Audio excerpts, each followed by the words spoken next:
Hi there, guys. I hope that you're having a wonderful time celebrating whatever winter holidays you celebrate.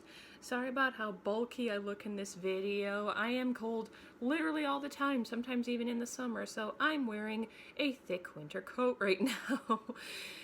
Today, I wanted to film a video that I think is very important. As many of you know, I consider myself a part of the goth subculture, although I know I wear a few more colors than most of them do. I think color does belong in the goth subculture. I think you can be monochrome and I think you can be colorful. I mean, look at the 80s goths. They had pink hair and blue eyeshadow and stuff, and they were still goth. But anyway, I'm going on a tangent ramble right now, and I need to get back to the point of the video. I was talking to some of you on Instagram about the possibility of me doing some storytime type videos, and people seem to like the idea just so that the channel stays interesting. And for my first story time, I didn't want to get all negative Nancy with everybody. I thought it would be fun to make sure that my first story time was something really pleasant. And something I've noticed about the goth subculture online, at least, is we don't like being stereotyped. I mean, who does? Who likes to be stereotyped? It's usually negative traits of a group that you see in stereotypes. And one of the big goth stereotypes that I've noticed is people thinking that we're all just these negative, mopey, broody people, and nobody likes that. I mean, everything I've seen at goth festivals and with people in the subculture interacting with one another is usually really positive. People are smiling a lot. They're really happy to see each other. That stereotype is completely untrue. It's just one of those like little fun, silly parts of it because of the whole embracing death and the darker parts of life and everything. But the thing is, you've got everyone online saying, well, we don't want to be stereotyped as being negative people, but then almost every video on the subject of goths interacting with non-goths that I've seen is negative. It's all like, oh, times that people have, insulted me in public for being goth, or the rude ways people have treated me for being goth. And I'm like, well, that's fine, and it is important to kind of call people out on how they treat us, but I don't think it's doing us any favors as a group to see nothing but negative interactions with people. I think if we want people to stop seeing us as these mopey, sad, negative people, we need to show that that isn't what we are. So I think, yes, it's fine to have these videos where we're talking about the fact that people do treat us badly sometimes and for no good reason, but I think it's just as important to talk about the positive interactions, because I'm telling you with the utmost certainty, all of us have had just as many nice interactions as we have negative ones. So today I wanted to talk about some of the positive interactions I've had with non-goth people. The first one I'm going to mention was the first positive interaction I can remember, and that was in summer of 2014, I believe. I grew up in a household where things were very mixed. On one hand, my parents wanted us to always be who we were. They didn't want us to change ourselves to fit what someone else wanted us to be, but at the same time, it was like, how far is too far? Because if I was wearing all black and black eyeshadow and black lipstick and stuff, my mom would tell me, take that off before you go out. I don't want you going, out into public like that and stuff. So in summer of 2014, I went to the UK to stay with my best friend for 3 months. And the UK, for those of you who aren't from there, on the whole is a lot more calm about people looking kind of weird, and that's because that's where, all these movements came from. They're kind of used to seeing it more than people in other countries are.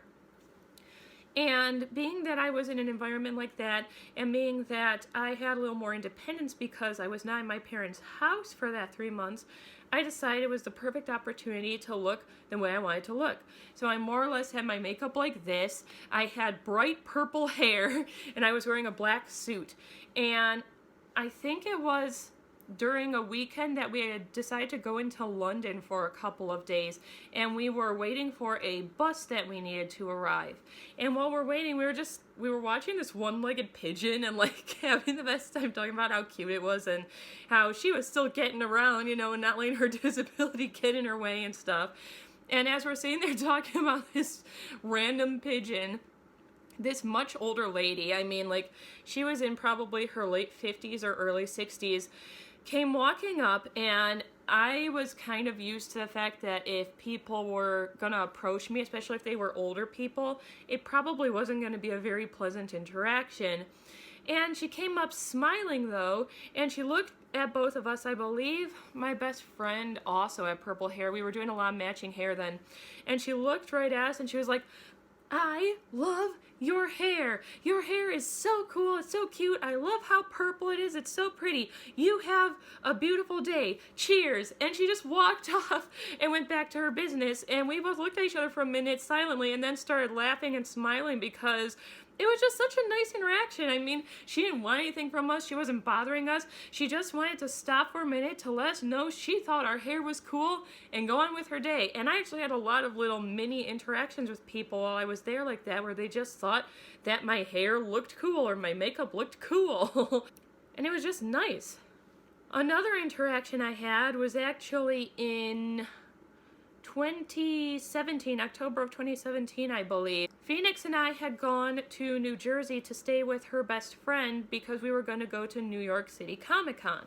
And we weren't staying at the con all day, but we didn't want to just sit in his house, so we were like, why don't we go to the mall? That seems like it would be fun. So we go, and it's this huge mall. I can't remember which one it was, sorry, but it was really big. It was like multiple stories and stuff. And I mean, considering how dead the mall scene is these days, there was, you know, a decent amount of people in there. And we stayed until almost close, and it got to a point where we were on, I think, the second floor, and there were a few scattered people left, but not that many. And we were just, you know, talking and laughing and being ourselves, having fun as we're waiting for his dad to come pick us up because his dad has more room for my mobility equipment. And this lady, again an older lady, she was only maybe in her 40s though, she came up to me and she was like, "Don't worry, I'm sorry if I freaked you out, I didn't mean to." And I'm like, "No, it's okay, like, do you need something?" I thought she was going to ask me where something in the mall was or something.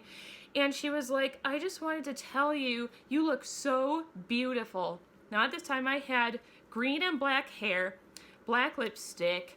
I was extremely pale because I was actually dying at the time, so my skin was white, like as white as the wall behind me, white, and I had no foundation on. I had really thick eyeliner, like basically everything was totally monochrome. I had a black and white skull hoodie, the one you've seen me wear on this channel a few times, like it was as goth can be. And she was like, "You just look so gorgeous. Like, I love your style." And she kept on almost apologizing for saying it. She was like, "I really mean it. I promise I'm not screwing around with you. I'm not like trying to make a joke or anything. Like, I really think you look amazing." And I was like, no, I believe you. And like, thank you so much. Like, it means a lot to me to hear you say something so nice about it because I put a lot of work into looking the way that I do. And she was like, "Yeah, it's absolutely gorgeous. Like, my daughter likes to wear stuff similar to you, just, you know, not as extreme yet and stuff because she's still in high school." And I was like, "Oh, well, that's wonderful." And she was like, "Yeah, when I was younger, I was the same way. I was, you know, like a goth when the goth scene first started out and everything." And I was like, "Oh, that's so cool." And she's just having this nice long chat as we're going to the door with me about how she used to be a goth. And at the end of the chat, she just said, "One more time, I just want to tell you how gorgeous I think you look. Like, never let anybody convince you to stop looking that way because you're you. And that's all that matters. You're you. What you look like doesn't matter. And if people care about you as a person, they'll be fine with it. And if they don't, you don't need them in your life," and stuff, doing one of those kind of talks. And I'm like, "Oh yeah, don't worry, that's how I live my life anyway." And she was like, "Yeah, I wish that I could still look this way because I really miss it." And I looked at her and I was like, "Well, why can't you?" I mean, that was an honest question. I was like, "I don't understand." I was like, "Is it your job or something?" She's like, "Oh no, like my job, wouldn't mind." I don't remember what she did, but it was something in the creative field where they wouldn't really care. And I'm like, well, then if your job doesn't care, then why did you stop? And she's like, oh, it's just, what society thought that like once I went past age 30 or so, that's just not what you do anymore. You dress like an adult and stuff. And I was like, well, my aunt's in her 50s and is still a goth, has been since the scene started and still is one. If it makes you happy, you should take your own advice you just told me and still dress the way you want. And you kind of saw the gears turning. Like she was like, yeah, actually, I'm not taking my own life advice. I should think about that. And I was like, I think it doesn't matter how old you are. You can be, 90 years old. I told her that when I was in the UK, I saw women who were like geriatric with pink hair and stuff still. I was like, if it makes you happy, just do it. Have fun. And she's like, you are absolutely right. I don't know what I was thinking. Like, it's just, she got so caught up in what society deems as normal that she stopped being who she was. And I thought that was so sad. So I hope wherever that lady is, that she's having a wonderful life, and I hope that she has started being her again. And the last positive interaction I have is actually from last night. Phoenix had her mother and stepdad over for a holiday dinner that we prepared for them. And when I first moved here, Phoenix's mother was not very nice to me. I was either totally monochrome or more or less looked the way I do today. And she would say really mean things to Phoenix when they were alone, like, if Mads is going to keep on looking that way, then I don't want to be seen in public with them, because what are people going to think of me walking around with someone who looks like that? And Phoenix would come home like in tears. She was really, really upset about it. And I was like, to be honest, I'm more upset that you're upset about it than about what she said, because I'm used to it. And the first year or so that I lived here, she just had interactions like that where she was just really nasty about it and too worried about how other people would see me as an extension of her. But over the last couple of years, she has gotten a lot better. She's had a lot of personal growth, and she's become a much better person and more accepting person overall. She's stopped worrying so much about how other people see her. And that's the thing.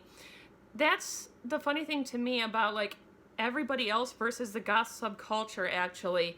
We, for the most part, do not care about what other people think about how we look. We're not concerned with how a random stranger in the grocery store sees us, because chances are we're not going to see that person again. Why are you so concerned about how somebody views you, or if they think that you're a weirdo or something, if you're probably never going to have another interaction with them as long as you live? Why do you care? It's silly. You're worrying about nothing. And she's slowly starting to understand that and get the fact that I live a happier life than she does because I don't mind that stuff. I do not care what a random stranger thinks about me, and a lot of people in the gossip culture don't. We're just happy that we are being us. We're true to ourselves. We're happy with who we are, and that shines through. And last night, it was kind of nice because I've talked to her online a bit, but just because we're all busy and our schedules conflict with each other and stuff, we hadn't seen each other properly for about a year. And she came in the door, and the first thing she said to me, I looked basically just like this. My makeup was almost the same. I just had glitter on my lids, green glitter. She was like, your eyeshadow is so beautiful, and oh, your lipstick and stuff, you look so gorgeous tonight. And that made my night. She could have literally said not another word to me the entire night, and I'd have been so happy. And after they went home for the night and we were doing dishes and cleaning up, I looked at Phoenix and I was like, I'm so proud of your mother. I was like, I know a lot of people are gonna be stuck forever in who she used to be. They're never gonna forgive her for the things that she used to say to people. But I was like, what she said when she first walked in the door, the fact that she complimented me on something that only a year or two ago she would have been insulting me for, tells me how much personal growth she's had. And that's the other thing. If you are having problems interacting with people in your life that you know, not strangers, people who are not goth, who are in your family or who are friends or something, and they just don't get it, give them the benefit of the doubt. have them spend more time with you, because who knows, it might end up like this, where this woman used to be really rude about the way I looked, and then last night she paid me a true compliment. And this was not in any way sarcastic or fake. You can tell when someone's being fake with you. It was a real, genuine interaction with me. She changed for the better, and I really appreciated it. Out of all the positive non-goth interactions I've had, that was my favorite one so far, because it showed me that if you help people understand that a goth person is just like any other person, they just look different, that person can grow used to that. They can start opening their minds and their hearts more and understanding that we're just like anybody else. So don't give up on people. So that was just a little handful of some of the really nice, positive, happy interactions I've had with non-goth people. And I had a lot of fun doing this kind of story time type video, so I'm definitely going to make some more. I have literally a list of videos I have planned, so you guys aren't going to run out of things to watch on this channel anytime soon. Once again, thank you so much for 300 subscribers. Again, I know that in the grand scheme of things, most YouTubers couldn't care less about gaining or losing that many, but that's huge to me, and I'm really happy to have each and every one of you in my life. And as always, do something that makes you happy today, no matter what anyone else thinks about it, and I will see all of you again very soon.